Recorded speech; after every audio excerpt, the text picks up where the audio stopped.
Assalamualaikum warahmatullahi wabarakatuh. Bismillahirrahmanirrahim. Nahmaduhu wa nusalli wa nusallimu ala rasulihil karim wa ala alihi wa ashabihi wa tabi'in lahum bi ihsan ila yaumiddin, ma ba'd. Qala Allah ta'ala fi kitabihil karim ba'da a'udzu billahi minasy syaithanir rajim. Bismillahirrahmanirrahim. Ya ayyuhalladzina amanu idza qila lakum tafassahu fil majalisi fafsahu yafsahillahu lakum wa idza qila amshuzu fanshuzu yarfa'illahu alladhina amanu وقال أيضا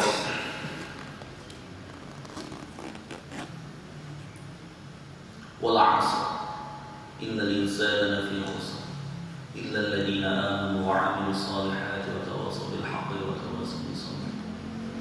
وقال نبينا محمد صلى الله عليه وسلم من يريد الله به خيرا يفقهه في الدين وإنما أنا قاسم والله يعلم.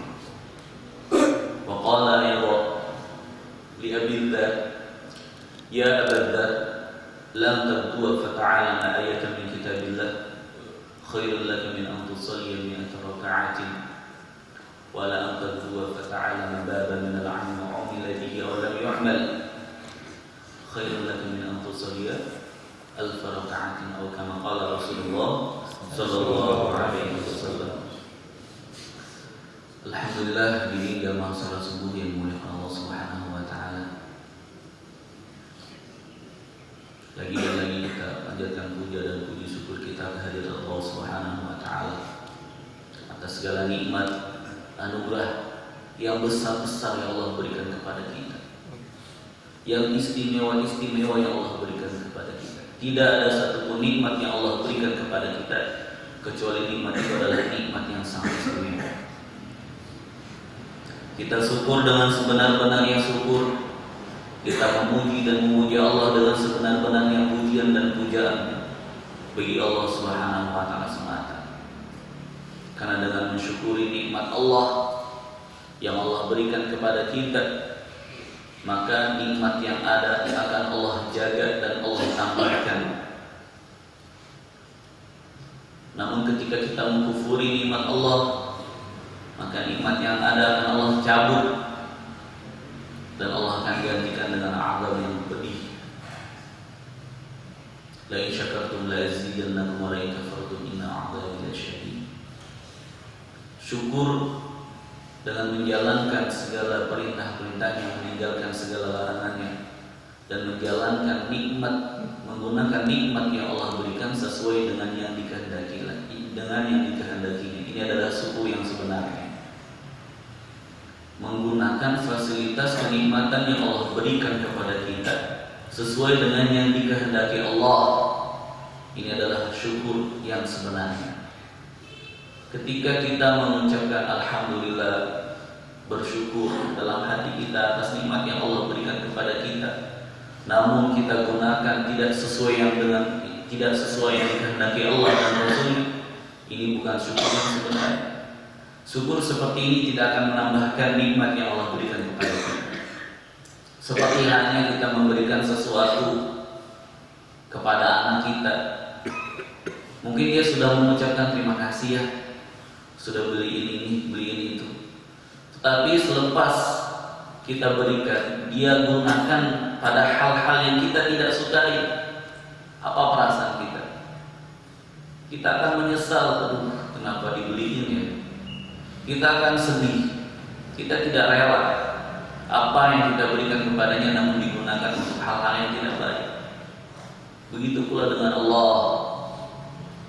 Syukur yang sebenarnya adalah menggunakan fasilitas kenikmatan yang Allah berikan kepada kita sesuai yang dikehendaki Allah.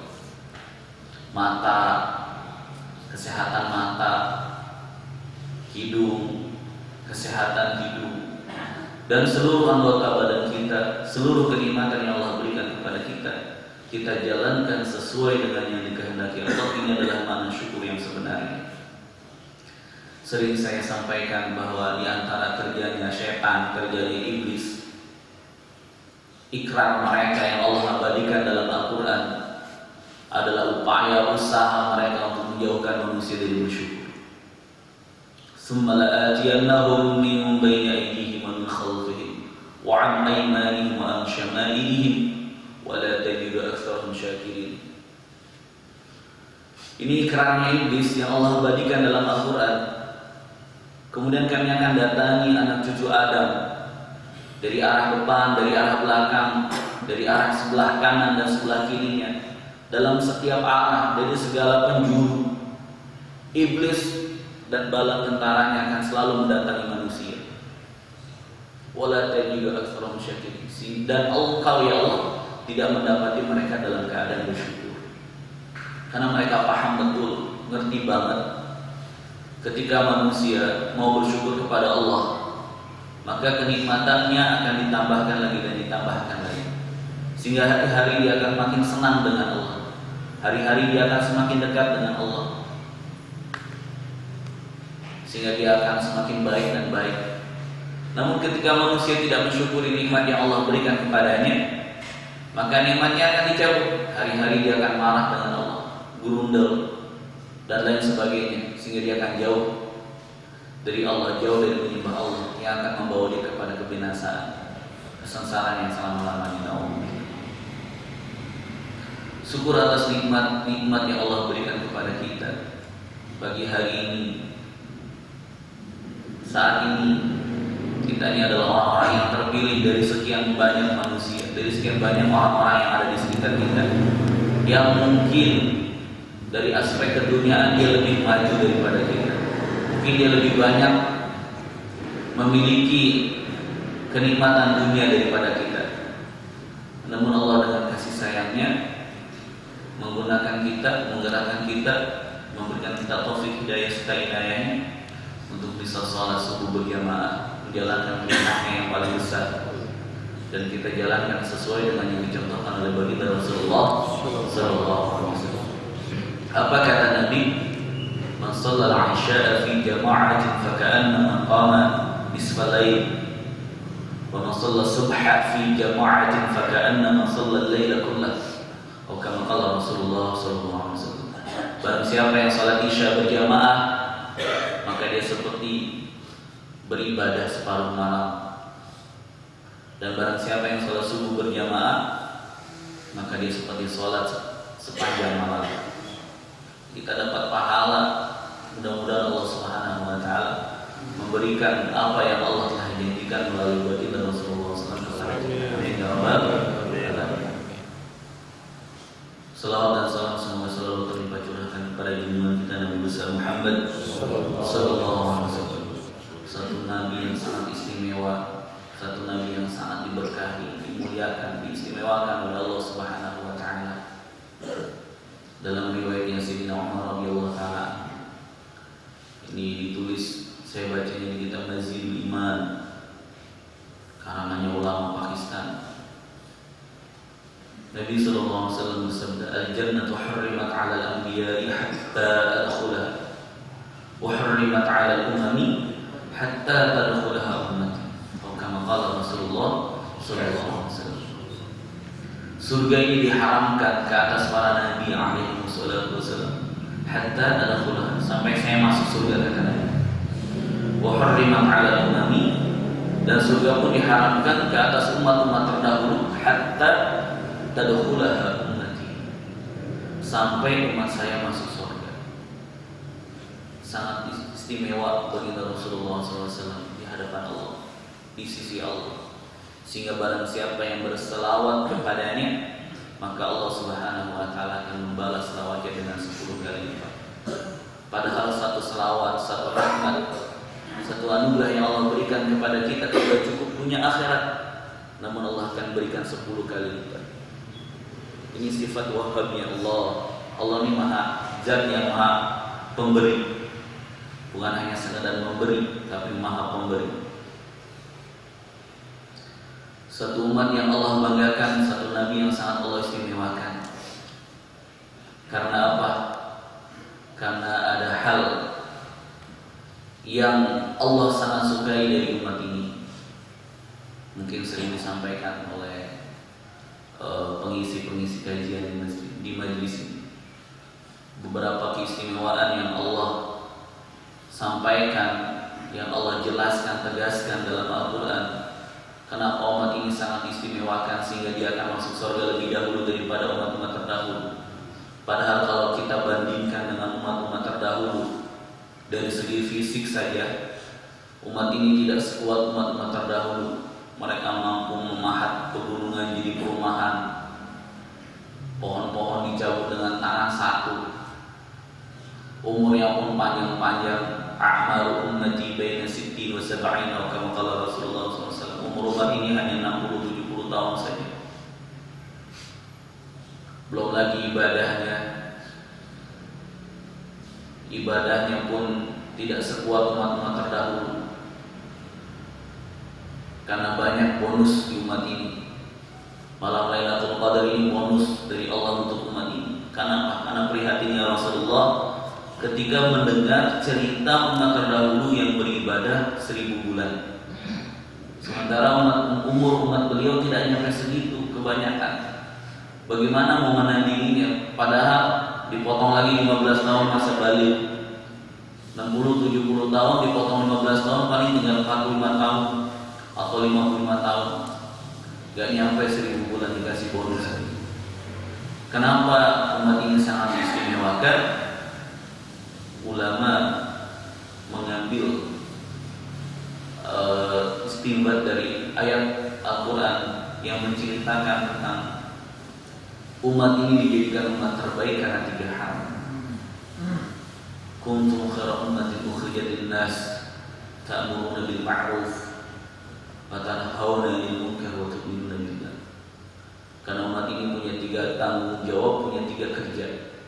Kalian adalah sebaik-baiknya umat ukhrijat lin-nas, yang dilahirkan untuk memberikan manfaat kepada manusia. Dalam bentuk apa? Ta'muruna bil ma'ruf, mengajak kepada kebaikan, wa tanhauna 'anil munkar, mencegah dari kemungkaran, wa tu'minuna billah, dan beriman kepada Allah. Dalam kitab Hayatus Sahabah, Sayyidina Umar radhiyallahu taala anhu mengomentari ayat ini. Apa kata beliau? Ayat ini untuk kami, karena dengan lafaz kuntum telah ada kalian, sahabat-sahabat yang hidup pada masa baginda Rasulullah SAW ketika ayat ini diturunkan, kata beliau. Kalau memang yang dikehendaki untuk seluruh umat Rasulullah, untuk seluruh umat Islam, maka pasti dengan lafaz antum. Namun kata beliau, namun siapapun yang lahir selepas kami, siapapun mereka yang lahir selepas kami, mereka pun layak, berhak masuk pada golongan kuntum khairu ummah. Kalian adalah sebaik-baiknya umat. Kapan? Ketika mereka mau menjalankan 3 syarat-syarat yang ada dalam ayat ini. Apa syaratnya? Ta'muruna bil ma'ruf wa tanhauna 'anil munkar wa tu'minuna billah. Mengajak kepada kebaikan, mencegah dari kemungkaran, dan beriman kepada Allah. Ketiga hal inilah yang menjadikan umat ini sangat begitu istimewa di hadapan Allah, sehingga banyak syariat-syariat yang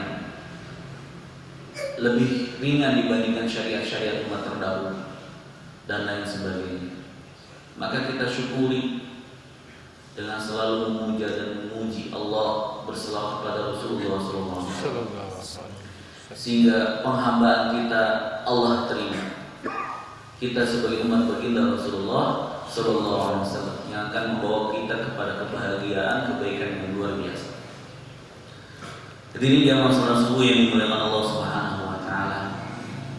Hari ini saya akan membacakan satu buah hadis baginda Rasulullah SAW yang ditulis dalam kitab Bukhari. Cerita tentang orang yang paling terakhir masuk neraka. Pernah dengar? Pernah dengar? Belum dibaca ini. Kebetulan saya kesempatan membaca ini. Ini ceritanya orang yang paling terakhir masuk neraka. Gimana sih keadaannya?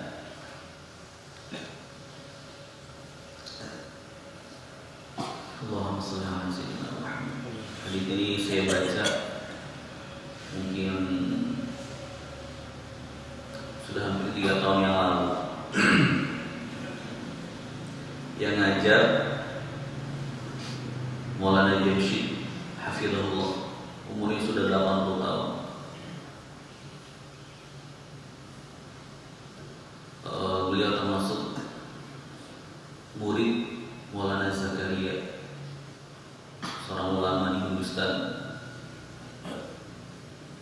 Dan beliau ini termasuk muridnya Maulana Zakaria, ini termasuk salah satu gurunya Sayyid Muhammad Al-Mati Al-Maliki. Biasanya pelajar Indonesia yang belajar di Makkah ini di Ummul Qura belajar dengan beliau. Ini salah satu muridnya. Bismillahirrahmanirrahim. Wa bihi qala haddatsana Abdul Aziz bin Abdullah qala haddatsana Ibrahim bin Sa'd an Ibn Shihab an Atha bin Yazid Al-Laythi an Abi Hurairah radhiyallahu ta'ala anhu anna an-nasa qalu ya Rasulullah lana wa rabbana yawm al-qiyamah faqala Rasulullah sallallahu alaihi wasallam hal tudaruna fil qamari laylatal badr qalu la ya Rasulullah qala fa hal tudaruna fi syamsi laysa dunaha sahab qalu la ya Rasulullah qala fa innakum tarawnahu kadzalika yajma'u Allahu an-nasa yawm al-qiyamah fayaqulu man kana ya'budu shay'an falyatba'hu fayatba'u man kana ya'budu syamsa syamsa ويتبع من كان يعبد القمر القمر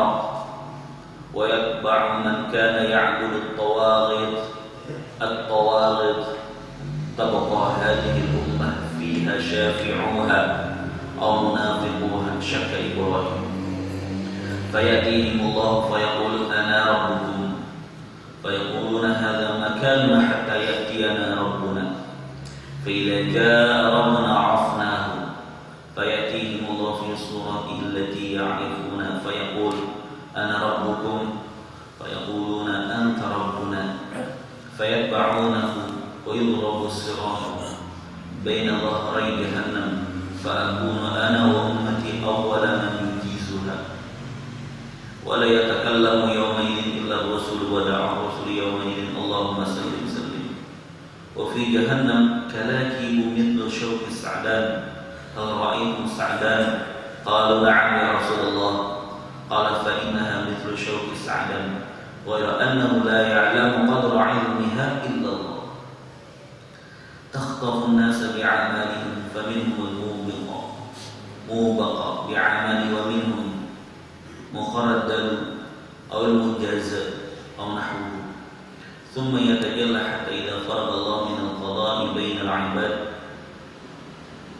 وأراد أن يخرج برحمته من أراد من أهل النار أمر الملائكة أن يخرجوا من النار من كان لا يشرك بالله شيئا ممن أراد الله أن يرحمه ممن يشهد أن لا إله إلا الله فيعرفونهم في النار بأثر السجود تأكل النار بني آدم إلا أثر السجود حرم الله على النار أن تأكل أثر السجود فيخرجون من النار قدم يحش فيصب عليهم ماء الحياة فينبتون تحته كما تنبت الحبة في حميل السيل ثم يفرغ الله من القضاء بين العباد ويبقى رجل مقبل بوجهه على النار وهو آخر أهل النار دخول الجنة فيقول أي رب اصرف وجهي عن النار فإنه قد غشبني ريحها وأحرقني ذكاؤها فيدعو الله بما شاء أن يدعوه ثم يقول الله هل عسيت إن أعطيت ذلك أن تسألني غيره ويقول لا وعزتي لا أسألك غيره ويؤتي ربه من عقول ومواثق ما شاء فيصرف الله وجهه عن النار فإذا أقبل على الجنة ورآها سكت ما شاء الله أن يسكت ثم يقول أي رب قدمني إلى باب الجنة فيقول الله له ألست قد أعطيت عهودك ومواثقك ألا تسألني غير الذي أعطيت أبدا ويلك يا ابن آدم ما أقدر فيقول أي رب ويدعو الله حتى يقول هل عسيت إن أعطيت ذلك أن تسأل غيره فيقول لا وعزتك لا أسألك غيره يؤتي ما شاء من عمر ومواثق فيقدمه إلى باب الجنة فإذا قام إلى باب الجنة انفحقت له الجنة فرأى ما في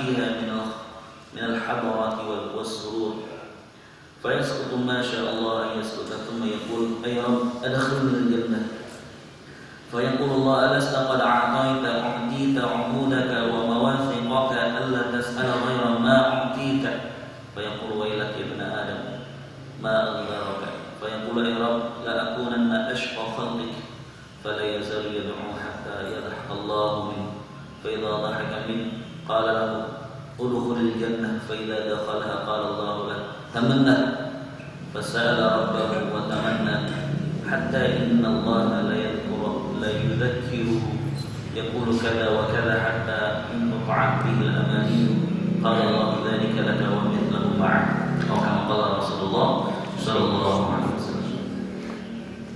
Dari Sayyidina Abu Hurairah radhiyallahu ta'ala bercerita bahwasanya para sahabat bertanya kepada Rasulullah, ya Rasulullah, apakah kami bisa melihat Tuhan kami, bisa melihat Allah pada hari kiamat?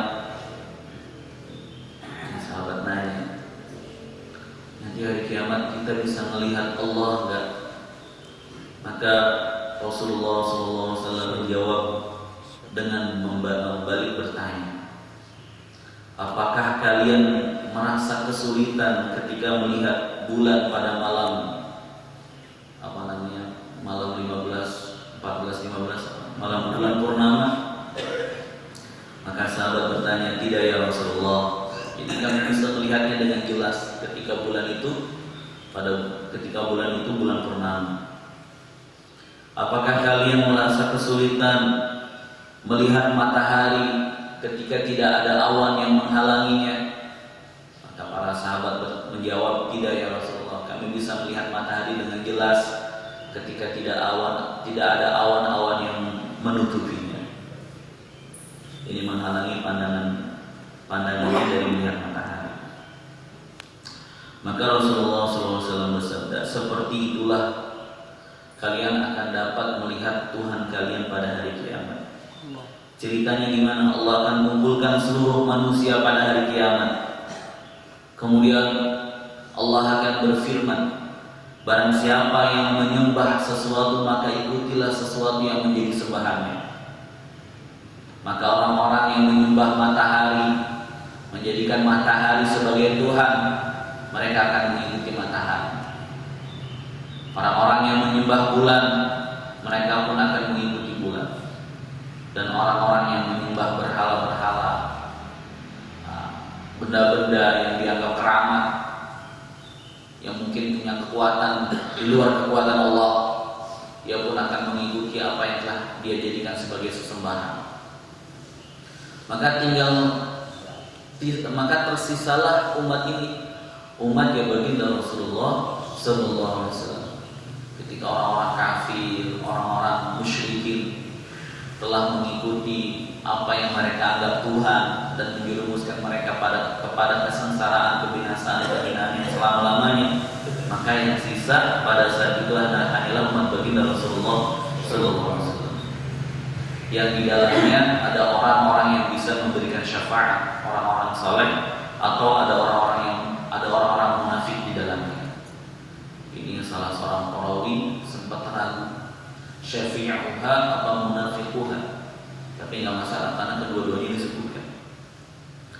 Kemudian Allah, kalau lafaznya Allah mendatangi mereka, tapi di antara sarahnya Ibnu Battal mengatakan dari Muhallab rahmatullahi alaih bahwasanya Allah Subhanahu wa taala mengutus kepada mereka malaikat yang akan memberitahu kepada mereka tentang keyakinan kepada sifat-sifat Tuhan mereka.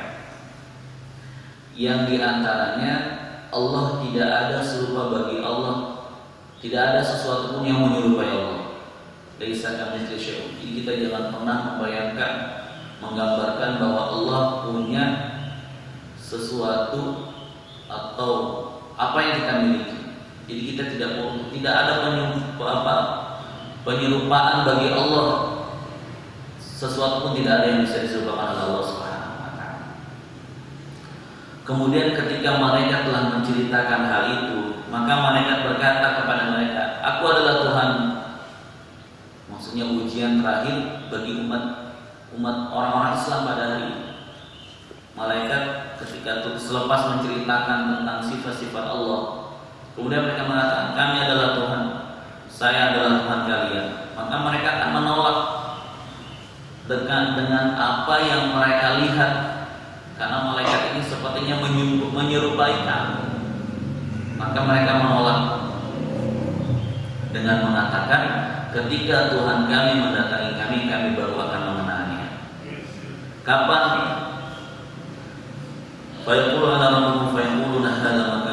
Mereka ketika malaikat mengatakan demikian, saya adalah Tuhan kalian, maka umat Rasulullah SAW akan mengatakan, kami akan tetap tinggal di tempat kami ini sampai Tuhan kami mendatangi kami.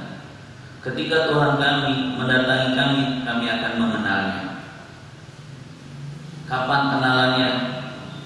Ini kenalannya ketika kita di alam arwah. Ketika Allah Subhanahu wa taala mengeluarkan anak keturunan Nabi Adam dari tulang rusuknya. Ini kejadian-kejadian sebelum manusia diciptakan. Zaman arwah, saat itu manusia kenal dengan Allah. Saat itu manusia kenal dengan Allah. Namun ketika di dunia mereka akan dilupakan. Dan nanti ketika hari kiamat mereka akan diingatkan lagi dengan Allah. Jadi mereka akan kenal lagi. Karena di dunia ini adalah tempat ujian, sehingga kita terlupakan dengan kemahabesarannya Allah, kemahasegalanya Allah.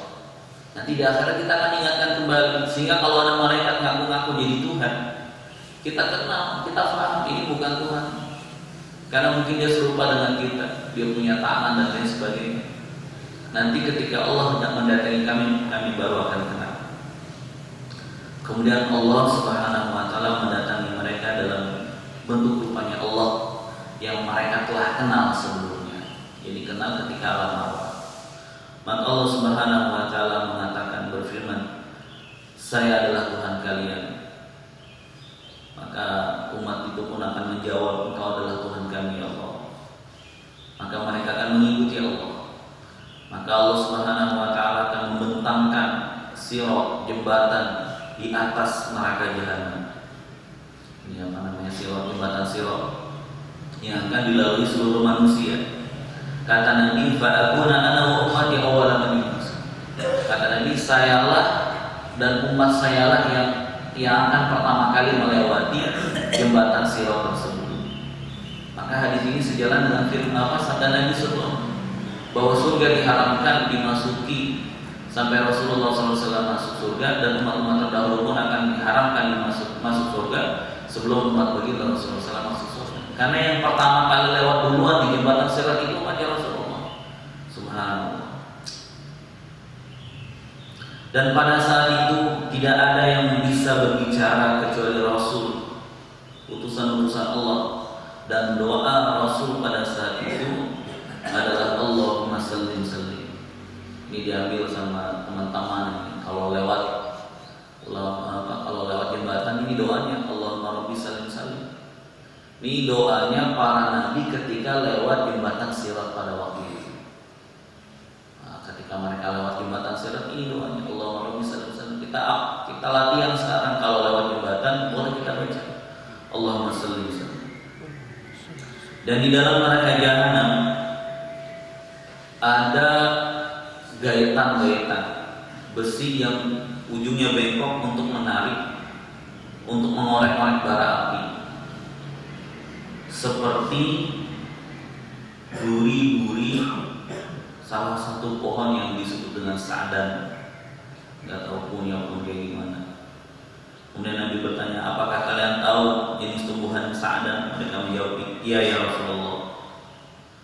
Jadi gaitan-gaitan tersebut, besi yang ujungnya bengkok buat ngorek-ngorek api itu seperti duri sa'dan. Hanya saja tidak ada yang tahu mengenai besar kecilnya, besarnya sa'dan itu, gaitan itu, kecuali Allah Subhanahu wa taala.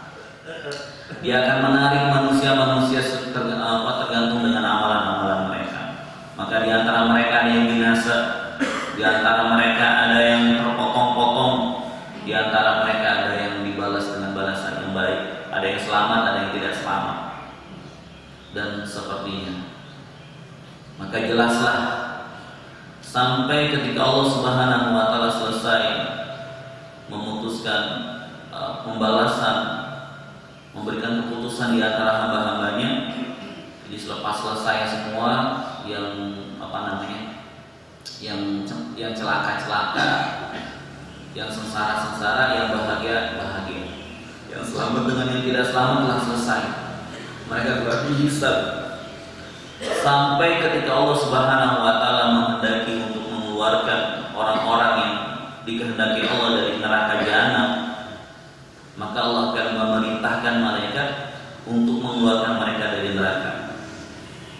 Yakni orang-orang yang pertama, orang-orang yang tidak mensekutukan Allah dengan apapun. Ini yang pertama kali, mereka akan dikeluarkan dari neraka dengan rahmat Allah. Orang-orang yang tidak mensekutukan Allah, yang bersaksi bahwasanya tidak ada Tuhan yang berhak disembah kecuali Allah. Ini perintah Allah kepada malaikat untuk mengeluarkan orang-orang yang ahli tauhid, orang-orang yang tidak mensekutukan Allah. Maka malaikat-malaikat ini kenal, tahu, dikenali dari apanya, dikenali dari bekas sujudnya. Jadi Allah Subhanahu wa taala mengharamkan neraka untuk memakan jidat orang-orang yang biasa sujud di hadapan Allah. Mungkin karena dosanya, kelemahan-kelemahannya, sehingga dia masuk neraka. Namun jidatnya ini, ya dahi ya, kalau saya bilang jidat, ini tidak akan termakan oleh neraka. Dari situlah malaikat kenal. Maka mereka pun akan dikeluarkan dari api neraka, padahal mereka telah gosong dibakar api neraka.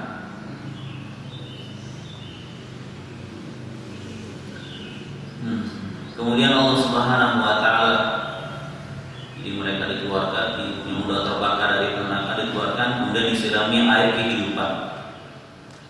Maka mereka tumbuh seperti tumbuhnya biji-bijian di aliran air, di pinggiran aliran air. Jadi biasanya kalau ada air yang mengalir, mereka membawa biji-bijian yang pada nyangkut di pinggirnya, kemudian tumbuh. Seperti itu pula lah ahli neraka dihidupkan kembali. Kemudian selepas Allah pun selesai mengenai hal itu, jadi semuanya tuh sudah masuk surga, sudah beres. Nah, tinggallah tersisa satu orang yang wajahnya masih menghadap ke neraka. Ini orang yang terakhir bakal masuk surga. Jadi selepas dikeluarkan tuh ahli-ahli tauhid, mereka akan dihidupkan kembali, kemudian dimasukkan surga. Tinggal satu orang, wa rajulun muqbilu biwajhihi 'alan nar. Tinggal tersisa satu orang yang masih menghadapkan wajahnya ke neraka. Wa huwa akhiru ahli nar dukhulal jannah. Dialah orang yang paling terakhir masuk surga. Ini ceritanya. Maka orang ini akan berdoa, ya Tuhanku, palingkanlah wajahku dari neraka, karena sesungguhnya bau neraka ini telah menyusahkanmu, mencelakakanku, membinasakanku, dan bara api neraka pun telah membakarku. Jadi cuma berpaling saja menghadapkan wajah ke neraka ini sudah luar biasa susahnya. Kemudian dia berdoa dan berdoa kepada Allah sampai masa yang dikehendaki Allah. Kemudian Allah berfirman, bertanya, apakah kamu akan melanggar? Apakah kamu suatu saat akan meminta sesuatu selain itu selepas aku berikan hal itu kepadamu? Jadi kalau nanti saya kasih, apakah kamu akan meminta yang lainnya? Kata dia, la wa'izzati. Tidak ya Allah, demi kemuliaan-Mu saya tidak akan minta sesuatu selepas pintaan saya ini. Maka Allah pun dan dia pun memberikan janji, wa yanfi rabbahu min umurin. Dia pun berjanji kepada Allah Dia berjanji untuk tidak meminta selain apa yang dia minta saat ini. Dipalingkan saja wajahnya dari api neraka ini, dipalingkan. Maka Allah pun memalingkan wajahnya dari neraka menghadap ke surga. Karena di sana ini enggak ada tempat yang lain. Surga dan neraka saja. Ketika dia dipalingkan dari neraka, maka secara otomatis dia akan menghadap ke surga. Kemudian dia memandangi surga dan dia terdiam. Dia terdiam sesuai dengan masa yang dikehendaki Allah, dia berdiam. Jadi dia memandangi surga, dia diam terus. Kemudian dia berkata lagi, wahai Tuhanku, dekatkanlah saya ke pintu surga. Maka Allah pun berfirman kepadanya, bukankah kau telah diberikan apa yang kamu minta dengan janjimu, bahwa kamu tidak akan meminta selain apa yang telah diberikan kepadamu selamanya. Barusan janji, sebelumnya dia udah janji tidak akan minta selain dipalingkan wajahnya dari api neraka ke surga. Sekarang minta lagi, minta dideketin ke pintu surga. Allah. Maka kata Allah, wailak ya ibna Adam ma'adzam. Celaka kamu. Ini ungkapan saja. Benar-benar kamu ini selalu mengingkari janji. Kemudian dia berdoa, wahai Tuhanku. Dia berdoa lagi dan berdoa lagi kepada Allah untuk didekatkan ke pintu surga. Kemudian Allah pun kembali bertanya, apakah suatu saat kamu akan meminta selainnya selepas aku berikan hal itu kepadamu? Dia mengatakan, la wa'izzatik la as'aluka ghairah. Tidak ya Allah, demi kemuliaan-Mu saya tidak akan minta selain itu. Dan dia pun memberikan kepada Allah, janji lagi kepadamu. Dia janji lagi. Kemudian Allah pun mendekatkan dia ke pintu surga. Allah ini Masya Allah. Bagaimana muamalahnya, perlakuan Allah kepada ahli neraka yang paling terakhir. Kemudian didekatkan ke pintu surga. Kemudian dia berdiri di depan pintu surga. Maka keindahan-keindahan, maka terbentanglah di hadapan dia surga. Dia melihat surga begitu luas, begitu hebat. Kan dia berdiri dan dia melihat apa keindahan-keindahan, kebahagiaan yang ada di dalam surga. Kalau ada waktu saya ceritain sedikit tentang apa yang ada di dalam surga. Sebetulnya hari kemarin itu sebelumnya ada lagi dari ceritanya, cerita tentang bidadari yang akan diberikan orang yang berpuasa yang ada dalam surga. Maka dia berdiri melihat surga yang begitu luas, begitu indah. Maka dia pun terdiam sesuai dengan yang Allah kehendaki dia untuk diam. Udah lama dia diam memandang surga, bagaimana indahnya surga, kemegahan surga. Kemudian dia minta lagi, ya Allah, ini terakhir minta dia, masukkan saya ke dalam surga. Udah ngeliat surga. Terakhir, ya Allah, masukkan saya ke dalam surga. Kata Allah sama jawabannya, alastaqad a'taita umudaka wa maut. Bukankah kamu telah memberikan janjimu kepadaku untuk tidak meminta lagi sesuatu selepas apa yang kuberikan kepadamu saat ini? Bagaimana kamu ini anak Adam? Alangkah mudahnya kamu mengingkari janjimu. Paling tidak begitu. Maka dia terus berdoa dan berkata, wahai Tuhanku, tidaklah kau jadikan aku orang yang paling celaka di antara makhluk-makhluk. Masa udah ya tambah sakit, dia udah lihat surga di depannya kok nggak masuk.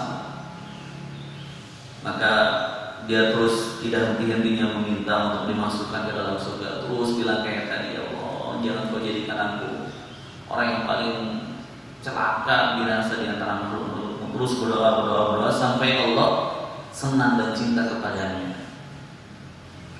Ketika Allah sudah senang, Allah ridho dengannya, maka Allah akan berkata kepadanya, masuklah ke dalam surga.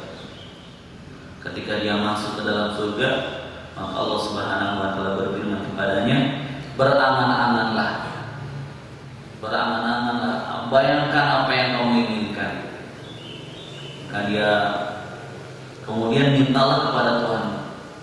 Maka dia berangan-angan, dan Allah pun mengingatkan tentang kenikmatan yang pernah dia lihat di surga. Oh, bagaimana punya istana yang besar, dia jadi raja, dia punya pelayan dan lain sebagainya. Kemudian dia terus berkata, dia minta ini begini dan begini sampai apa yang dia angan-angankan sudah habis, sudah tak terbayang lagi apa yang dia inginkan. Kemudian kata Allah, "Dzalika laka wa mithluhu ma'." Apa yang telah kamu angan-angankan, apa yang telah kamu bayangkan, yang kamu minta, yang kamu harapkan, itu semua bagi kamu. Dan seperti itu pula lah akan dilipat gandakan 2 kali lipat dari yang kamu angan-angankan. Ini dalam satu riwayat. Dalam riwayat yang lain di bawahnya, "Dzalika laka wa asyru amsalih." Seperti itulah yang akan kamu dapatkan dan akan dilipat gandakan menjadi 10 kali lipat ganda dari apa yang kamu angan-angankan. Subhanallah. Ini cerita tentang orang terakhir masuk surga. Ini ceritanya orang yang paling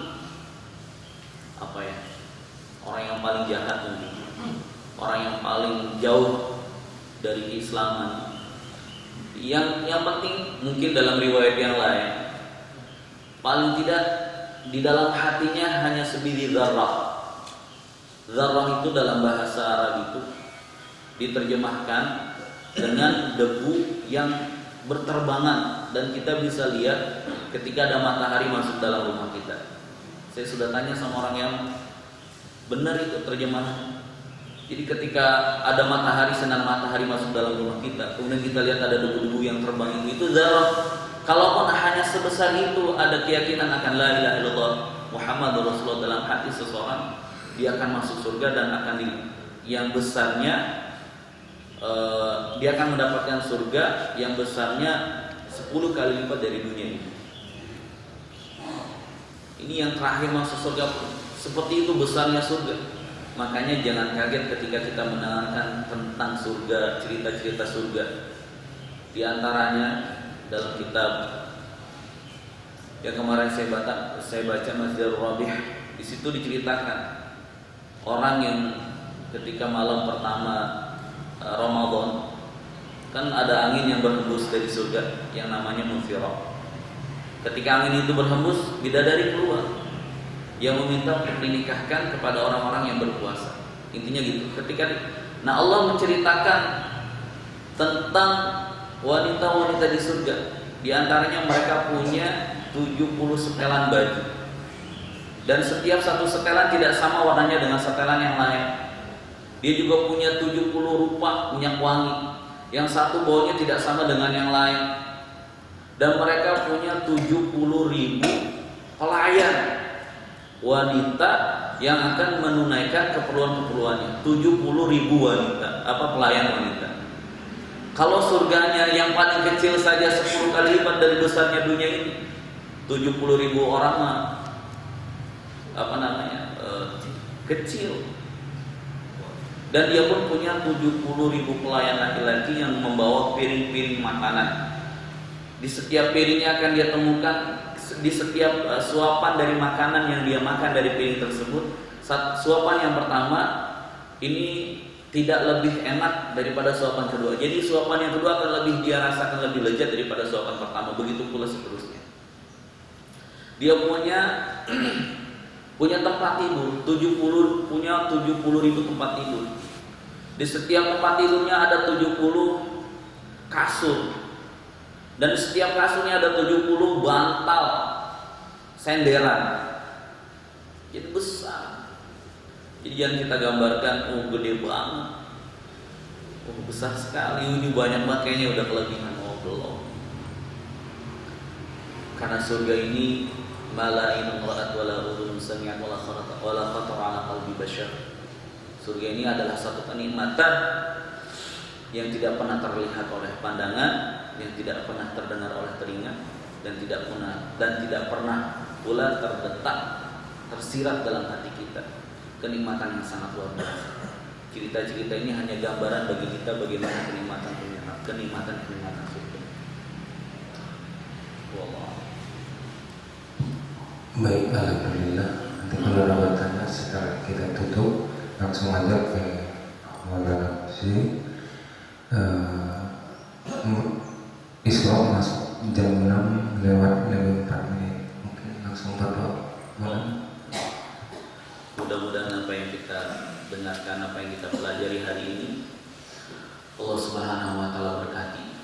Allah berikan taufik hidayah dan inayahnya kepada kita, sehingga kita bisa menjalani kehidupan ini sesuai dengan yang dikehendakinya, yang akan membawa kita kepada kebahagiaan selama-lamanya di surga Allah Subhanahu wa taala. Allahumma shalli wa sallim wa barik ala sayyidina Muhammad wa ala ali sayyidina Muhammad kama shallaita wa sallamta wa barakta ala sayyidina Ibrahim wa ala ali sayyidina Ibrahim fil alamin innaka Hamidum Majid. Alhamdulillahi rabbil alamin. La nuhsi thanan 'alaika anta kama athnayta 'ala nafsika lakal hamdu kama tarda. Allahumma arham ummata sayyidina Muhammad. Allahumma ighfir ummata sayyidina Muhammad. Allahumma ansur ummata sayyidina Muhammad. Allahumma aslih ummata sayyidina Muhammad. Allahumma ihdi ummata sayyidina Muhammad. Allahumma saddid ummata sayyidina Muhammad. Allahumma farrij 'an ummati sayyidina Muhammad. Allahumma alif baina qulubi ummati sayyidina Muhammad. Allahumma ba'ath fihim sultanan nasira waj'alna min ummati sayyidina Muhammad. Waj'alna min ummati sayyidina Muhammad. Waj'alna min ummati sayyidina Muhammad.